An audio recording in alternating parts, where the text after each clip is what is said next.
Okay, welcome to another episode of the joeZONE podcast. And today I'm sitting with Adrian Rayo Sanchez. What's up, peeps? How you doing? How you doing? Good, and you, man? Thanks for having good, me. I'm good. Thanks for coming on my podcast, man. Sure. So Adrian is a professional EFC athlete. When did you sign your contract? When did you become part of the EFC Commerce? I joined the organization in April. April? I signed the contract, early April, but my first fight was the 13th of April at EFC 78, so... Awesome, man. Yeah, you can say officially since, April. So you're a professional EFC athlete, right? And we had discussions before this, and you told me you weren't fighting for that long, but before that, you did a lot of gymnastics, like in your young years. So tell me a bit about that. How did that help you in where you are now? Like, tell me about your gymnastics. I wouldn't necessarily say that like gymnastics was like the main thing that got me onto MMA. Yeah. Because it was like in the earlier years of my life. So probably about the age of maybe from like 6 till about 16, 15, 16, I was doing gymnastics competitively. And I was at... From 6? Yeah, from 6 till about 16. So, or maybe, no, not 16, maybe younger, about 14. I remember, how old are you when you start high school? 14, eh? Yeah, 13, about 14. 13, 14 was around there, because that's when I kind of quit. And it's really good. I think it must be really good to start gymnastics at the age of 6, so they help with your balance, your core stable. Basically, to be conditioned from that age is quite intense, and I mean it did kind of make me strong as a youngster, because I mean the movements and so on that you do, it can be quite strenuous. So you do need ample amounts of time to train the movement, obviously, and get conditioned as well. Yeah. But I mean, like, you get used to it because you train from such a young age, and being a kid, you absorb so much so easily. Yeah. So learning from that, they teach you those techniques. It just comes naturally. I can still do backflips and front flips. And so on. It comes naturally to some, not all. Like if it's rolled into a 6-year-old me, or also 6-year-old me to do backflips. I don't think that's happening, brother. I mean, it takes time. You with the proper coaching and so on, and teachings and stuff, you get there quite quickly. Okay. But like I said, I was at 2 different clubs. I started off my career at Gordon's. I remember, if I remember correctly, they came to me when I was in primary school at the Fraser, or the Frazee. They got like 2 sections of school, but anyway. Sure. And anyway, they came in, they kind of like lined up all the boys and girls, and they made you do cartwheels and so on. Yeah. So they were like scouting, and then one did a cartwheel next, and then I did a cartwheel, and made me do like couple cartwheels. I was doing like 10, 15 cartwheels, and then they were like, okay, here's a letter, we want you to come down to the gym. But your cartwheels obviously stood out from everybody else's cartwheels. Yes, they could see that, obviously it wasn't 100%, but they could see there was potential. They could see there was something to work with. And I wasn't the only one, there was a group of maybe about 30 of us. But obviously when we all go to the gym, some of them started falling away. Others were like shifted to different groups and so on, if they stayed. Yeah. And then it came down to a group of about 8 of us. And then we became like, we called it the ODP group, which was an Olympic Development Program. That's awesome. So they had big goals for us as a group. Yes. They had already established gymnasts that were there, that they obviously would have all integrated together and then made one team from. Okay. But they obviously needed some more athletes, so that's why they went and they scouted. So their whole goal was to develop us and make us ready for, if I can remember again, the 2008 Olympics. Yeah. But if it was not for then, it would be the 2012. So within that space, I would have been either Beijing or London. Yes, so I would have been between the ages of 16 and 18, and then to compete, you would need to be 16 and older. Okay. So the whole goal was to be the first male Olympic team to go, autistic men's gymnastics team to go over to the Olympics. Because at that time we never had a team, but individuals, yes, we did have some competing, and it was more, I would say, more of the female side of the sport. But there was still yet to be a team put together. So that was like their main focus and so on. But unfortunately, time went by, the club kind of liquidated. But the name Gordon's is still there. They were based in Mowbray, but now they've moved premises, and it's kind of like a smaller gym. They focus. I'm not 100% sure again because I haven't been involved in it so long, but they do focus on smaller things now, and I think it's a they're more pity. Don't you think there should have been more, maybe sponsorship involvement or something or even money from the government or something like in. Yeah, if I think about it now, understanding the whole thing about sponsorships and so on, I think it could have made a great impact and helped the sport a lot. But back then, I didn't really understand anything much about it. But if we did have the sponsorship and the infrastructure, coming from an outside source, I think it would have really boosted us a lot. We would have been able to travel more because we wanted to compete as much as we could as a team as well, and that's why we traveled a lot within the provinces. Yeah. But that's the situation. It's very competitive between the provinces as well. So Joburg if you go to Joburg, you'll find a lot of more gymnastics than you will in Cape Town. A lot more everything, I guess. Like. Yeah, and mainly at the universities. I know Stellenbosch University, Smarties, they've got a great gymnastics setup there. Yeah. From what I know. So there is development, but financing is one thing, I guess. Always seems to be a problem. They always focus on the big three, soccer, rugby, cricket. We'll get into that. So once you had gymnastics under your belt, you move on. You start doing what's next, like. Okay, well, I went. Yes, after Gordon's had liquidated or closed down or whatever the correct term is. I was off for about a couple of months, and obviously being that young, being so used to it, because my training regime when I was like in my peak, let's say, of my gymnastics career, I was training before school. I would wake up early in the mornings, go train, and then after that go to school. Immediately after school, I maybe have like an hour to eat my lunch, maybe do some homework, and then back to the gym, we go and train. So it was a cycle like that for years. Yeah. And I mean, being a kid my age, I only went to my real proper party or whatever when I was 16, 17. But that's alright. So so I had to learn. I wouldn't say I was socially outcasted or anything like that, but I think having to make getting to groups of friends and so on like that, I started a little bit late because of the gymnastics, so a lot of my time was within my training and stuff like that. So I didn't even had a lot of time to be with my friends and stuff, even though I still had friends. But it's a sort of a gift of the curse, because it maybe would have kept you away from the bad friends. And it did, eh? It really did, because I think I only started to dabble with certain things as I got into my 20s. So I was a very good boy during my high school career.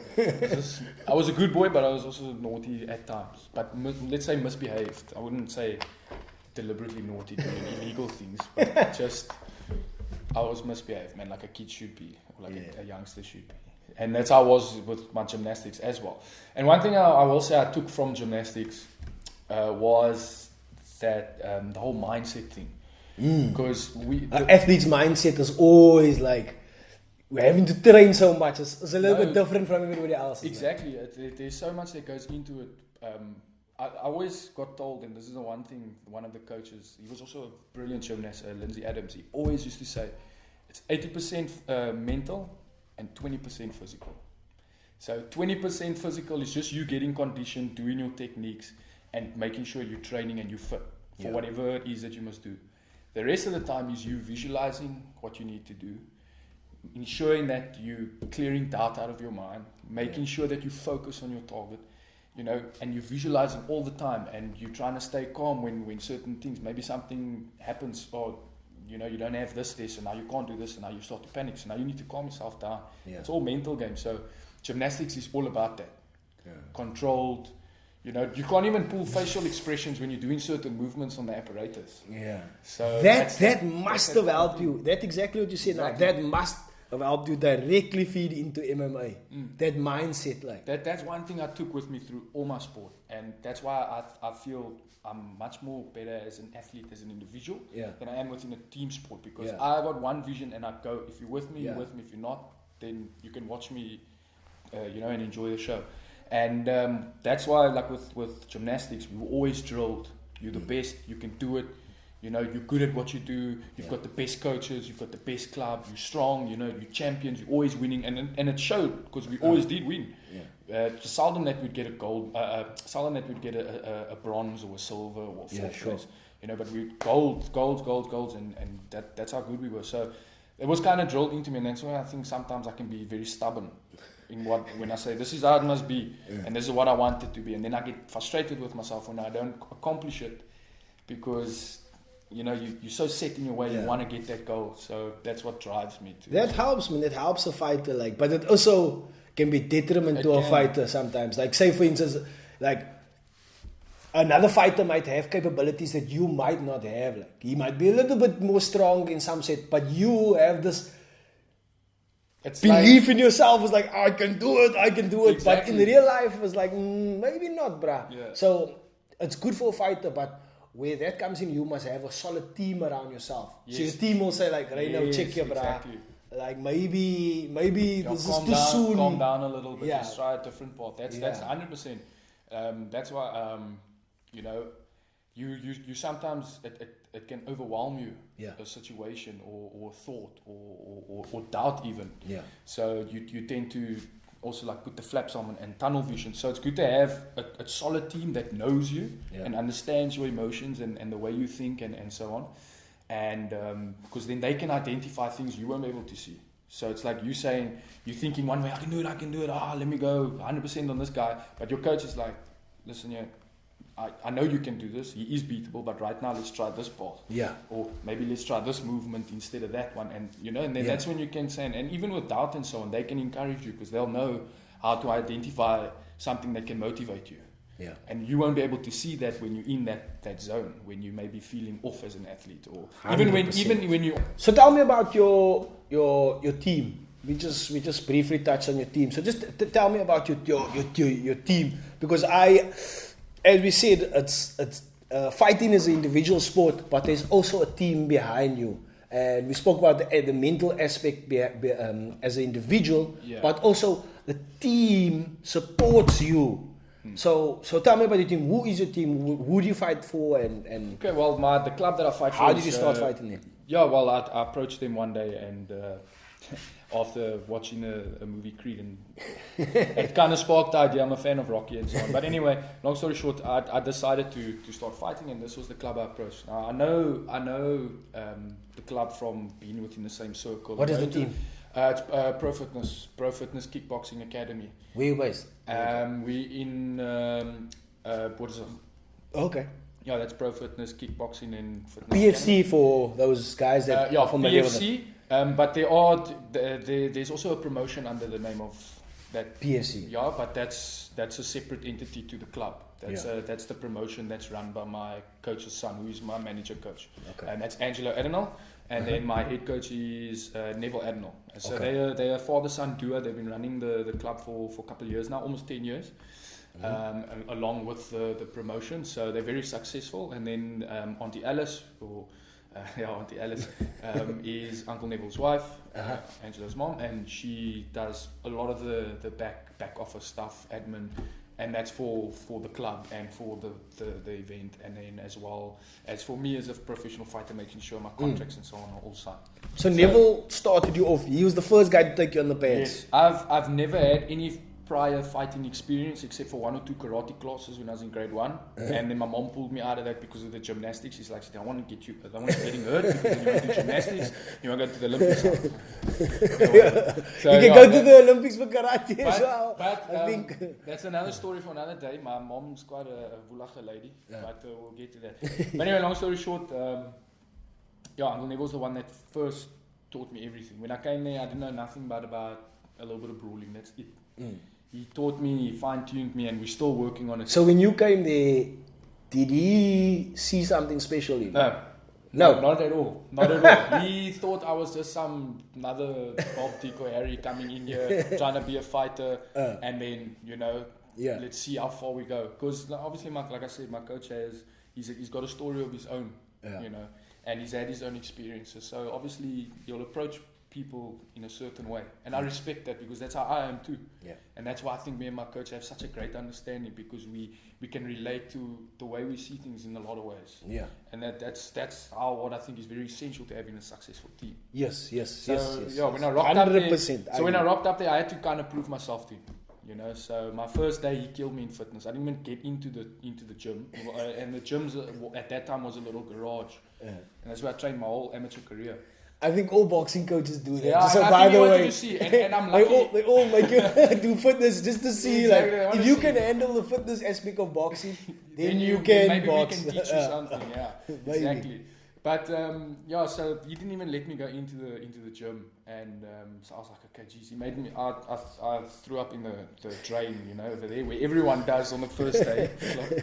So the second day I came back, and actually at the first day I was like, yo, I want to spar and all of that, and he's like, yo, give me about a month or so before he teaches me any contact or lets me take any contact. So I was like, okay, that's fair enough. So the next day I came there and he had a private client. And so I joined in with the class because he didn't mind me having me there. But I think he obviously wanted to test me. So he brought me in and he's like, okay, I'm going to let you spar today. So I was like, okay, but you said a month. He's like, no, I want to see, because he said he was impressed with my fitness and he wants to see what I got, if I can take it. So he put me in, and this guy, he's not even a fighter that he put me to spar against. He's just someone that my coach has been training, you know, and for the fitness wise, but he's been there for some time, so he knows how to fight. He knows how to throw a punch. And he beat me up. He put me on the floor like 2 or 3 times. I was winded.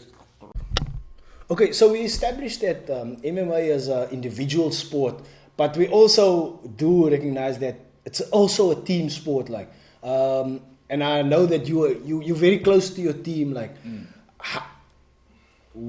tell me about your team. How did you find the team? How did we all come Why did you together? specifically choose that team, or how did you come together?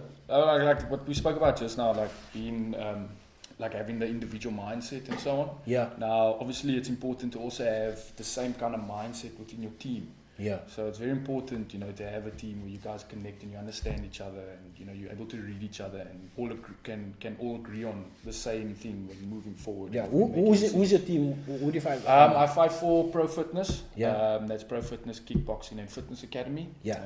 They're based in Boerdersig. Just around the corner from the Abshire Stadium. That's Okay. the Boerdersig Soccer Club.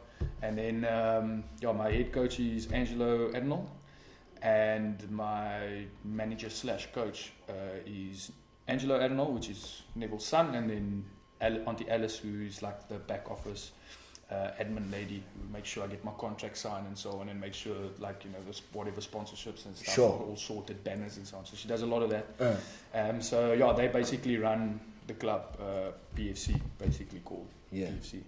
And yeah, I just decided one day after watching the movie Creed, I'm a big fan of Rocky, so it's you know, and I enjoyed it. So I was like, fuck, man, I got the idea, and I was like, I want to fight. So eventually I found the gym, and I've always known about him because we've been in the same area, went to the same school as Angelo as well. Sure. And then long story short, I trained about 3 weeks, and then I went and I joined the club. And I went straight up there. So like the first time I met my coach, he wasn't really like, oh, I see potential in this guy. He kind of was like, this is Neville. This is Neville you're talking about. Yeah, he was like, what you doing here? Like, what you want to come do here? Okay, you want to train to fight? Okay, let me see if you can. Let me see if you can do it. Yeah. So the first day I went there, he killed me with the fitness. He didn't even. But all boxing coaches do that. All boxing coaches don't let you eat a bag. On the first day you must run or do squats or something like that. The club itself it's a garage, basically a double garage. Yeah. Okay, like standard size, and there's not much room. And there's bags in there. There's rolling floors to roll. There's a wall we roll on, and there's weights and stuff. So it's very tiny. So I didn't even get a chance to go in there and check it out. He just killed me with the fitness and not like pad work and stuff, like running. Yeah, like, pick that up and run. Like, it was heavy. But he killed me. I threw up in the gutter, like everyone does on their first day there. Came back the next, and he told me, he's like, yo, listen, I'll give you a month or so before I let you spar. I want to get used to it, I want to teach you some techniques. I was like, okay, cool, no problem. So the next day I came there, and he surprised me. He's like, okay, listen, I'm gonna put you to spar against this guy. He had like a private client that he was busy with, and he allowed me to join in. So I was like, okay, fine. Now this guy isn't a fight or anything, but how long was that guy training? I don't know how long, but a couple of years maybe like 2 years or 3 years. So he's been training with my coach for some time, and obviously he knows how to fight. Yeah. So I was like, okay, cool, I'll go with him. And I got no knowledge except for a little So you don't know how to throw a punch nothing, at that stage? Brawl. I just know how to brawl. I didn't even know. Isn't that the swing? I didn't even know the proper way to stand. Like I was standing southpaw, and then eventually he told me, he's like, no, you must stand like this, and so on. So yeah, that guy beat me up. He put me on the floor a couple of times. He winded me, and my coach actually stopped the session. And he's like, "Okay, cool." Was that guy heavier than you? Yeah, he was bigger than me as well. Okay. So I think my coach was just testing me to see if I got the grit, because like you mentioned, he was testing me with the fitness. Now he wants to see if I got the same kind of heart in the fight. Yeah. So yeah, put me that's down. what they And do. then the next day I pulled up again, 3rd training session in a row. He was impressed that I came there, and he was like, "Right, just because you came back, you showed me some heart. I'll train you to fight." 3 days in a row. So after the first day of getting The week, first 3 days. of exercise, you were like already like, yeah, you went back for more trouble. For more. Now I wanted it. the boxing coach already thought to himself, wait, Yeah. if this brother's coming back for another hiding, there must be something.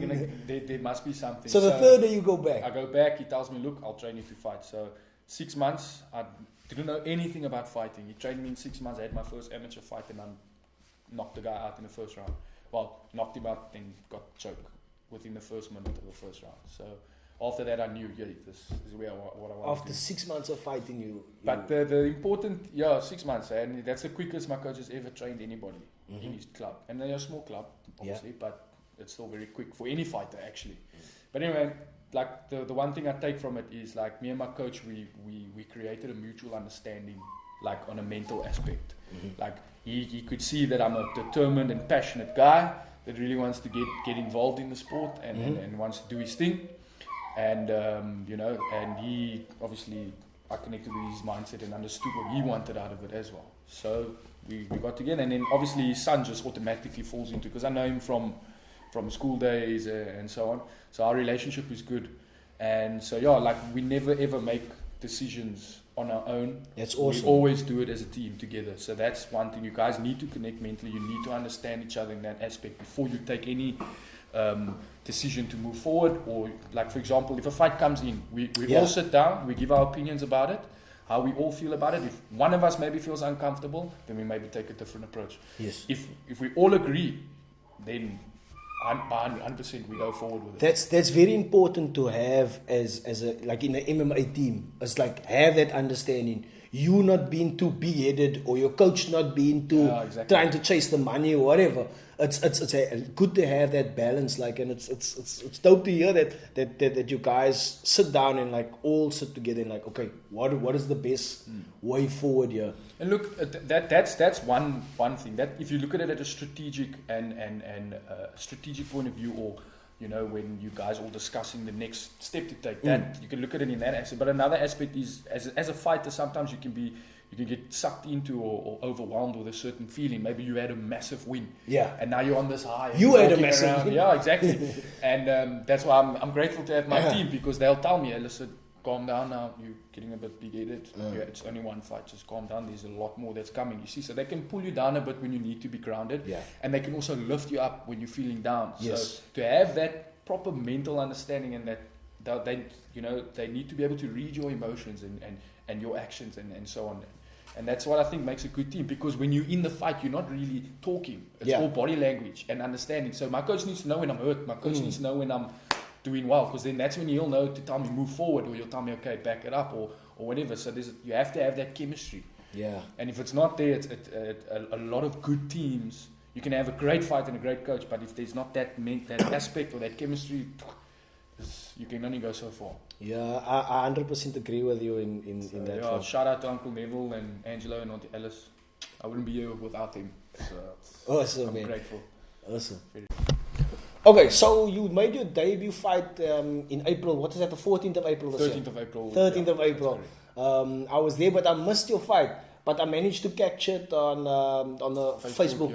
I saw that, because I think they showed the whole fight. It was only like a minute and something like that. Yeah, it was. I think it was like a 10-minute fight or something. Was it? Did it go to the second round? No, the fight itself was. They actually. I'm gonna say this now, but they actually the finish is not 40 seconds into the second round. It's 18 seconds into the second round.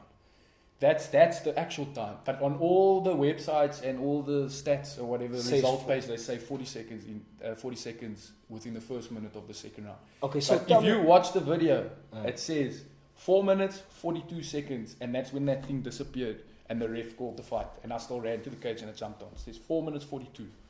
That's the correct time. Not 18 20 seconds matters. So no, it does. It does matter. To me, it 22 does. seconds.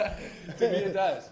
But yeah, no, it was an awesome experience, man. Just to be. Okay, so you fought. Who did you fight? I fought Christian the Viper Bobo. Bobo. That's his name. He's not just in the lightweight division, but he's probably the tallest EFC one of the tallest EFC fighters that they have. Yeah. And for me, me thinking the whole time, my debut fight will probably be, maybe some easy guy or whatever, trying to think confident and positive. So I get the call, they're like, yo, Christian Bobo. I'm like, Jesus, guy's 6'4". Yeah, his reach is like 2 arms longer than mine. This guy's got legs for days. Yeah. Like, you. But I still, like you say, the mindset thing. Stayed calm, stayed confident. Practice what I needed to do. I had good people in my corner. Along with my coach, I had Bruno Mkulu, who's a very good friend of mine. He was actually on the podcast before. Is it? Yeah. Oh, that's awesome. Shout out to Bruno. He's making moves back in his own country now. In Congo, I spoke to him. He's going to come on soon again. I think he's starting a promotion or something. Yeah, he went like now, left. I spoke to him so I wish him 2 weeks the ago. best of luck with that, man. He's a legend and all-round nice guy, humble, like that guy. So he's your grappling coach? We don't necessarily, like my team is me, Angelo, and Uncle Neville. That's our team. But we got a lot of good relationships with certain people and certain clubs, and if we need to maybe collaborate, then we'll pull them in, and they're more than welcome. We will help each other. So, and that's the one thing I feel that the fighting in scene in South Africa doesn't really have that camaraderie with sport, within the sport, Well, there is camaraderie, don't get me wrong, but I mean, like, to be able to network and help each other out, like, It's difficult for clubs, difficult. because it's like, you're going to fight somebody from that team. And eventually, yes. Yeah, and now you're going to expose your secrets. And it's a topic my coach and I always talk about, because I'm someone that likes to grow and I want to learn more and things like that. But my coach is very, like, we have to keep these things within the club, because if it gets out, it's strategy and all of those things, and then your whole game plan and everything's ruined. You don't want to mess that up. And that, for me, being a newbie in the whole professional scene, it's important for me to learn these things. Yeah. But that's a topic for another day. But yeah, like I said, my fight, I was excited. It was awesome to kick off my career in front of my home crowd, like I said. Can I tell you something? So after your fight, right, myself and Faisal, we come a bit late. They had some discrepancy with our tickets or our passes, our media passes. Oh. But anyway, this is something small. So we were a bit late, so we missed your fight. And later on in the evening, myself and Faisal, he's having a smoke at the backstage. Mm-hmm. So we chilling there, and this one guy is super tall.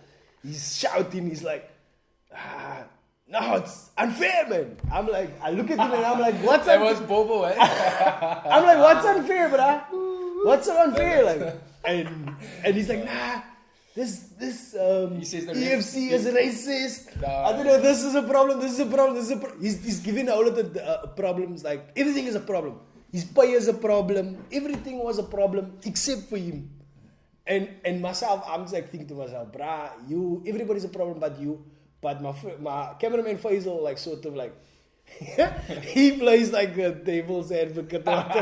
He's like, is it now? Is it? Tell me more. And the guy just keeps going, like, this and this and this. And I just step back and like, oh, bruh, when you're going to blame, so you did nothing wrong. Well, look, it's like, this is also another topic. He says they called it too soon. Yeah, look, man, he maybe feels like every fighter feels a fight is called too soon. Oh, because bro, but what about your brain? In all honesty, it's a fighter's nature to fight. Whether you're conscious, unconscious, if you can throw a punch, you throw that damn punch. That's a fighter. You fight to the end, to the bitter end. I tell myself every time, I know this is going to sound crazy, and I'm sure most of the professional fighters have thought about this too, but for me, since my first amateur fight, I've told myself that I'm prepared to go the distance in this. I'm prepared to go to the depths. I'll go as far as I need to go to win, even if I must, if I die. You know, I'm prepared to take it that far. That's a heavy statement. You have to, because if you're not going to go into... Deontay Wilder says that. Like a lot of fighters say. But you have to have that type of mindset. I'm not deliberately going to go and put my life on the line now, because that is kind of what we do, but I'm not going to go out there to kill myself. But you must have that mindset but I am to achieve the goal. Exactly. You need to be able to have the guts to do it. That's the kind of thing. And that's what I mean by I'm prepared to die, because I'm brave enough to go that far. I'll do it. And that's why I got into the fighting, because I mean, I wouldn't have done this if I didn't want to go all the way. I want to go, and if that's what it takes to get there, then I'm prepared to go that far. And I was watching Israel Adesanya and that Gastelum guy fight, and I got goosebumps. I got that goosebumps. fight, bruh. That's the kind of thing that I'm talking about when I say I'm prepared to die, because that's a crazy exactly fight, what Adesanya said before they entered the 5th round. He looked at Gastelum and he said, "I'm prepared to die." And Gastelum looked at him and he nodded. And then they went and they flipping had one of the craziest fights ever. And that's what I mean by when I say that statement. You know what I mean? You got to be able. You got to have. There's nothing else in your way stopping you from getting there. Yeah. So that was my whole thing. I guess that's the reason why some of us you will be able to do that, because you can put yourself into that mindset. Not everyone can. So not everybody can be a fighter. And you got to train it, and that's why I'm grateful for gymnastics, because they implemented that mindset and so on. You know, and it showed, and that's why I think I believe I will do well in the sport. But like back to my fight, that's this thing. You know, I try to keep my mindset focused on winning. I kept telling myself I'll do whatever it takes to get there, and then just kept myself calm, and then got the result. Okay, so your next fight will be on the 29th of June. EFC 80, Carnival City. 80. Yeah, it's my first my first fight outside of Cape Town. It's a quick turnaround. It is. Look, it is a quick turnaround. I feel that, in my opinion, to be honest with you, I'm comfortable with it, because I don't want to wait. You know, if we look at things realistically, you know, I'm 27 years old. Yeah. I only have a certain amount of time. I haven't been in the game so long, so I need to catch up with these guys. Sure. You know, I have to put in the effort. So I'm happy with the turnaround. Yeah. I am. And I'll be honest with you. I don't like quick turnarounds. No, of course. I don't agree with it either. I agree with having about 3 months, at least 3 to 4 months. You did have 3 months though? No, it was under like two and a bit. It was just like the 14th of it's 2 and a half, so 2 hours, 2 months. Basically like 2 weeks. 2 weeks. 2 months, because I took about a week or so off. And I went away with my family and so on. So I did take some time off to relax. Okay. So, but now my point is that I don't like quick turnarounds. But in this case for you, I don't mind it. It's momentum. You know, and I'm feeling fit. It's your first fight, right? Came out of the you fight didn't fit. take much damage. I know you said you took a cut here or something like that. But I don't think you took too much damage in the fight, because you never went the whole 3 rounds. And young fighters can take like more fighters. Like 3 fights a year is not bad. I know that. I think that's where you were headed. Like if you're gonna fight March, June, and then maybe September, November. Look, my thing is I've got a goal for the year. You know, I would love to squeeze in 2 fights. That's awesome. You know, and then I can start the new year campaigning. Look, then I can, because like I told my coach after I won my first fight, I said to him, I was like, you know, that chapter is closed now. We were an amateur for so long to get our first pro fight. We win the fight, we've won the fight, close that chapter of the book. Now we set a whole new row of goals. And the first one is to get 3 fights in. Okay, I would love to be 3-0, and that is my target. But obviously it's going to take a lot of hard work to get there, but I'm confident that I can do it. Yeah. So that's my ultimate goal for this year. But so far I'm happy, and then we definitely torpedoing towards. So how do you feel about the fight on the 29th? So yeah, with the 29th I'm confident, like I do with every fight. That's why I don't focus too much on my opponent, except for what I need to study on him. I never studied much in school, but I studied so much more with fighting. You know, so I'm confident. I understand the way he fights, and I think I know what his approach is going to be. But like I said off camera just now, I like to keep my fights spontaneous as possible.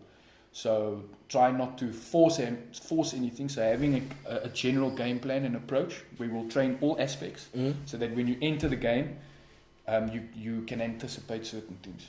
You know, so if or can I say things will happen on their own. You'll know how to react naturally to something when it comes to, because you know you train that aspect without having a strict game plan where it's like we're going in, this is the move we're going to do to beat him, and then you don't get it right. Yeah. You know, because you're forcing it now. Yeah, so and exactly. So if you force it, it might not free come. Flow, just flow with it. You've trained, you know what to do. Your things will happen naturally. So that's why I'm confident that I'll do well, because I've done my homework and I'm prepared. So I think one of my colleagues, he says to me, luck is when preparation meets opportunity. So when preparation meets opportunity, that's when luck happens. And normally luck is when things happen within your favor. You understand? That's how I would interpret it. Make your own luck. So you make your own luck. So you prepared, now comes the opportunity, which is my fight. And there's 90% chance or 100% chance that I'll... That is quite a stacked card that you are. I know it is. It's massive. I know. I checked the headliner. Lassar and Soldier Boy are fighting. I know they were. That's the finale for TF1. I think, and now he finally gets his title shot. Or his shot at the title, and then the two ladies are fighting. I haven't really followed the TF2 that much. Obviously, because I'm busy training all the time. That's why. I haven't followed because I don't find it that interesting. I'm allowed to say that. Oh, you're allowed to say that. I feel that, like, look, I understand what they're trying to do. I don't hold anything like against the EFC or anything like that. I understand what they're trying to do. They're trying to build a women's division. But I've also got to be honest and say that fights were not that exciting. I can then also say that the past two cards that EFC put on, which was crazy. 77, 78? Was 78 and 76, no. The first one of this year, or it was April. Yes, that April, May. Yeah, Van Staden card, that one. No, I'm talking about from your card. Was from 13. There, 78, 79. Those last two cards. Yeah. Those were top cards. There was like 4 knockouts on each of the cards or something like that. There was quite a few finishes. You finished it. Yeah. I was the first finish. The second fight was a finish, the elbows with Kabak. Yes. What's his name? That card was almost crazy. Full. The third fight was a finish. I think that was HB Van Staden and Basm Bombo, if I pronounce it. Yeah, you remember the whole card. And nice, Power, my teammate, she got a choke. That was also a finish. So is she and Wade Kirby. There was 5 finishes on that card. Yeah. I think that was the first, like, basically the first fight. It was just finishes. All finishes. So the EFC is in, they do put on very good fights. The organization is doing well. I love it. It's dope. But I've also got to address something that they have put on 2 cards in Cape Town before. Yes. Last year. This year, they've only put in on 1. And I've asked Graham this week, as we spoke about on the live feed. I asked him, Graham, are they going to have another one? And he said no. So they're only going to have one Cape Town card this year. Yeah. And his reasoning behind his reasoning behind the having the only one card is that it's expensive to come down to Cape Town. Now, a person can't blame the EFC for this. I can't blame the EFC organization for because they've spent the money before coming down here, and to be honest, our fight fans, they're not buying the tickets. They want to sit at home. There is so much fight fans and so much family members that you have, and so much other Cape Town fighters have. They would love to witness. Yeah, but they would love to witness, but why are they not buying the tickets, bro? And I blame them. I blame the people that's not buying the tickets. I blame Cape Town for being lazy. So you say the supporters are the ones. The supporters are 100% to blame. I can agree with you in that aspect. Look, I love my supporters and my fans. Let me just finish this. I've never... In comedy, right, you have the same problem. Exactly the same problem. There is brilliant comedians in Cape Town, but people don't want to come to the stages. Yeah, they don't want to support They don't want to support it, and if they pay 50 rand, their mind will be blown. Yeah, it's like coming down. It's literally. It's only because they don't come to the clubs that they don't see these awesome acts. It's literally comes down to the fact that we should support local talent, and that's exactly what it is. That's exactly what the EFC. It's your countrymen, the displaying their talent, and I'm not saying it's an art. Yeah, martial arts. The EFC for me. you know, with my first experiences and so on. I think it's a great organization and a great platform, you know, and it's a good opportunity for me to share my message, you know, as an athlete. And, you know, so I know that there's people that mention financing and all that nonsense. But that's why I don't associate myself with that. You know, I rather, that is a goal. Obviously, you need that. But for me, if you focus more on achieving what, you know, going out there and achieving and winning and you know, displaying an example of success in preparing for a goal and achieving it, that I think is more valuable than any prize or money or material or anything like that, you know what I mean? So that's why I think it comes down to passion. And if that's a message I can send to people, I mean, you get so many athletes that will be given an opportunity to be on a platform like this, but they will promote something irrelevant or something that's just a spur of the moment kind of thing, and then it burns out. I would rather want to promote something or send a message to some to people that it's valuable. You know what I mean? That will benefit them and maybe make someone think differently. You know, but that's my personal thing, and I appreciate having the EFC around because that I like the way you think, my man. And having you guys around, guys like you as well. You know, you allow me to speak in front of the camera, which a lot of people will then see, and then I'll be able to spread. Which is, I think, spread a positive message. A positive message. That's my thing. Well, on that note, dude, I think we must wrap things up because we can't put it any better than that. Like. Thanks for coming on the podcast. And I hope to have you back soon. Yeah, of course. Give me a few fights and maybe I'll come sit you with a belt. Definitely looking forward to it, man. Tailored suit. Peace. Short, guys. Peace.